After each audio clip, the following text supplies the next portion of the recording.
Assalamualaikum warahmatullahi wabarakatuh. Bismillahirrahmanirrahim. Sebelum kita memulai dengan kisah Nabi Ibrahim dan keluarga, mari kita ketahui dahulu apa itu makna Islam. Islam adalah pasrah dan tunduk terhadap hukum-hukum Allah. Dari makna tersebut, maka kita dapat mengetahui bahwa arti Muslim adalah seseorang yang pasrah dan tunduk terhadap hukum Allah. Dan kata Muslim sangatlah layak untuk gelar Nabi Ibrahim beserta keluarganya. Kesabaran Nabi Ibrahim dalam menanti seorang keturunan. Doa Nabi Ibrahim memohon kepada Allah agar dikaruniakan keturunan yang soleh dan pengijabahannya yang diabadikan dalam Al-Quran. Rabbi habli minas salihin fabashsharnahu bighulamin halim. Ya Tuhanku, anugerahkanlah kepadaku seorang anak yang termasuk orang-orang yang soleh. Maka kami beri dia kabar gembira dengan seorang anak yang amat sabar. Berdasarkan dalam kitab tafsir Ibn Katsir, Nabi Ibrahim menanti kedatangan seorang anak yang didambakannya hingga beliau berusia 86 tahun, dan di usia tersebut lahirlah Nabi Ismail alaihi salam.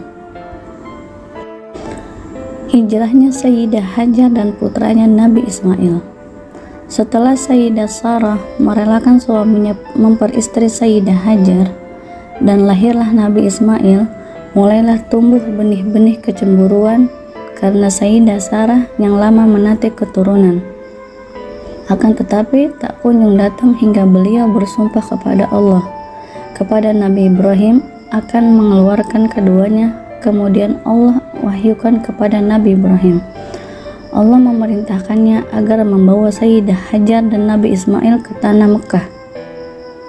Dan Allah memfasilitasi buruk untuk kendaraan mereka, lalu mereka jalan dari negeri Syam ke Mekah dan diletakkannya keduanya di dekat Ka'bah, di tempat yang menjadi sumur Zam-Zam. Dan perlu diketahui, Mekah saat itu tidak ada bangunan, air, bahkan seorang pun tidak ada. Singkat cerita, setelah Nabi Ibrahim menempatkan anak istrinya di dekat Ka'bah, Nabi Ibrahim bergegas untuk pergi. Pada saat itu, Sayyidah Hajar membuntutinya seraya bertanya, "Hendak pergi kemanakah suamiku? Apakah kamu meninggalkan aku di lembah yang tidak ada teman juga sesuatu apapun?" Nabi Ibrahim tidak menghiraukan pertanyaan tersebut.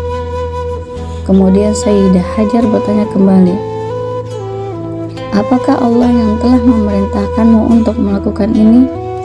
Nabi Ibrahim menjawab, "Iya." Setelah mendengar jawaban suaminya, Sayyidah Hajar berkata, "Kalau memang Allah yang telah memerintahkannya, maka Allah pasti tidak akan menyia-nyiakan aku." Lalu Sayyidah Hajar kembali ke tempat di mana Nabi Ibrahim menempatkannya. Perhatikan wahai sahabat Turas, betapa kuatnya keyakinan Sayyidah Hajar dalam menjalankan perintah Allah. Setelah menjawab pertanyaan sang istri, Nabi Ibrahim pun bergegas kembali untuk pergi seraya berdoa dan mengangkat kedua tangannya ke langit. Inni askantu min dhurriyyati biwadin ghairi dhi zar'in 'inda baytikal muharram ربنا ليقيموا الصلاة فاجعل أفئدة من الناس تهوي إليهم وارزقهم من الثمرات لعلهم يشكرون. Ya Tuhan kami, sesungguhnya aku telah menempatkan sebagian keturunanku di lembah yang tidak mempunyai tanaman-tanaman di dekat rumah Engkau yang dihormati. Ya Tuhan kami, yang demikian itu agar mereka mendirikan sholat, Maka jadikanlah hati sebagai manusia cenderung kepada mereka, dan beri rezekilah mereka dari buah-buahan, mudah-mudahan mereka bersyukur. Surah Ibrahim ayat 37.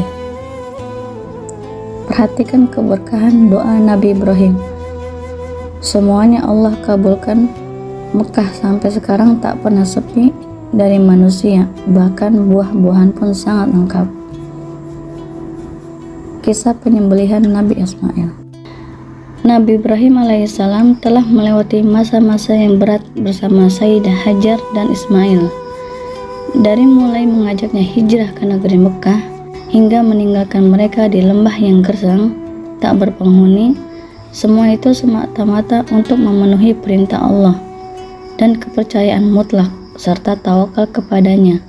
Kemudian setelah itu Allah memberikan jalan keluar dan rezeki yang tidak terduga. Namun tuntutan pengorbanan Nabi Ibrahim alaihissalam tidak selesai sampai di situ. Suatu malam beliau bermimpi bahwa dirinya diperintahkan menyembelih Nabi Ismail. Mimpi bagi seorang nabi adalah wahyu, sebagaimana hadis yang diriwayatkan oleh Ibnu Abbas. Mimpi para nabi adalah wahyu. Riwayat Bukhari nomor 135. Perintah itu merupakan cobaan yang sangat berat bagi Nabi Ibrahim alaihissalam, mengingat Nabi Ismail adalah karunia Allah Ta'ala yang ia dapatkan setelah penantian yang lama dan setelah usianya telah tua renta. Namun perintah Allah harus didahulukan. Akan tetapi Nabi Ibrahim tidak ingin melakukan perintah tersebut dengan cara paksaan. Karena itu dia lebih dahulu menawarkan hal tersebut kepada anaknya agar hatinya lebih siap dan lebih ringan menerimanya. فَلَمَّا بَلَغَ مَعَهُ السَّعْيَ قَالَ يَا بُنَيَّ إِنِّي أَرَى فِي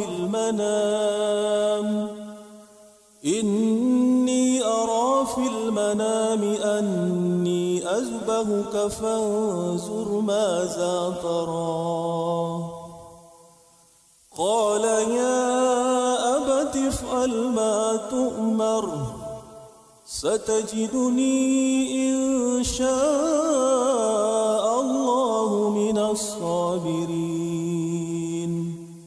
Maka tatkala anak itu sampai pada umur sanggup berusia bersama-sama Ibrahim, Ibrahim berkata, "Hai anakku, sesungguhnya aku melihat dalam mimpi bahwa aku menyembelihmu. Maka fikirkanlah apa pendapatmu." Surah As-Saffat ayat 102. Segera sang anak yang berbakti tersebut memberi jawaban yang menyenangkan kepada bapaknya Ibrahim al-Khalil, sekaligus puncak ketaatan kepada Rabb-Nya. Ia menjawab, "Hai bapakku, kerjakanlah apa yang diperintahkan kepadamu.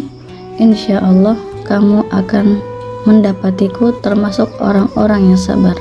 Surah As-Saffat ayat 102. Mereka berdua sepakat menerima perintah Allah dan siap menunaikannya.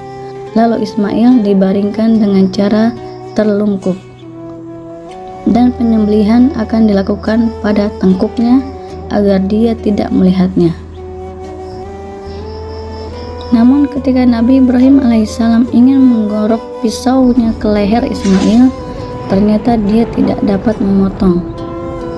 Ada juga riwayat yang mengatakan bahwa tiba-tiba antara pisau dan leher terdapat lempengan kuningan. Wallahu a'lam. Ketika itu Allah berfirman kepada Nabi Ibrahim, "Dan kami panggillah dia, hai Ibrahim, sesungguhnya kamu telah membenarkan mimpi itu. Sesungguhnya demikianlah kami memberi balasan kepada orang-orang yang berbuat baik. Sesungguhnya ini benar-benar suatu ujian yang nyata." Surah As-Saffat ayat 104 106. وَنَادَيْنَاهُ أَن يَا إِبْرَاهِيمُ قَدْ صَدَّقْتَ الرُّؤْيَا إِنَّا إنا كذلك نجزي المحسنين إن هذا لهو البلاء المبين. Sebagai pertanda bahwa tujuan untuk menguji ketaatan beliau telah terlaksana tanpa harus terjadi penyembelihan terhadap Nabi Ismail alaihissalam. Kemudian sebagai tebusannya, Allah menggantikannya dengan seekor domba putih dan bertanduk yang disembelih oleh Nabi Ibrahim alaihissalam di sebuah tempat di tanah haram. وَفَدَيْنَاهُ بِذِبْحٍ عَظِيمٍ وَتَرَكْنَا عَلَيْهِ فِي الْآخِرِينَ. Dan kami tebus anak itu dengan seekor sembelihan yang besar. Surah As-Saffat ayat 107.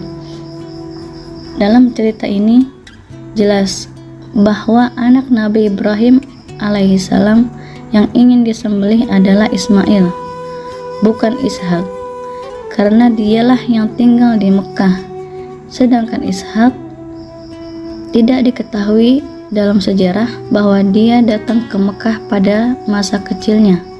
Di samping itu, zahir ayat juga menunjukkan demikian, sebab setelah mengisahkan peristiwa penyembelihan tersebut, Allah baru mengisahkan tentang akan datangnya Nabi Ishak alaihissalam. وَبَشَّرْنَاهُ بِإِسْحَاقَ نَبِيًّا مِنَ الصَّالِحِينَ. Dan kami beri dia kabar gembira dengan kelahiran Ishak, seorang nabi yang termasuk orang-orang yang saleh. As-Saffat ayat 112. Isu bahwa yang disembelih adalah Nabi Ishak alaihissalam bersumber dari kisah Israiliyat, yaitu yang bersumber dari bangsa Israel yang dengki terhadap bangsa Arab, karena Nabi Ismail adalah bapaknya bangsa Arab, sedangkan Nabi Ishak adalah bapaknya Nabi Yakub yang dikenal dengan nama Israel. Dari nama ini kemudian dikenal bangsa Israel. Mereka ingin agar kemudian peristiwa penyembelihan itu dimiliki oleh mereka, lalu mereka merubah dan menambahkan firman Allah. Mereka memang bangsa pendusta yang tidak mengakui bahwa kemuliaan ada di tangan Allah, diberikan kepada siapa saja yang Dia sukai.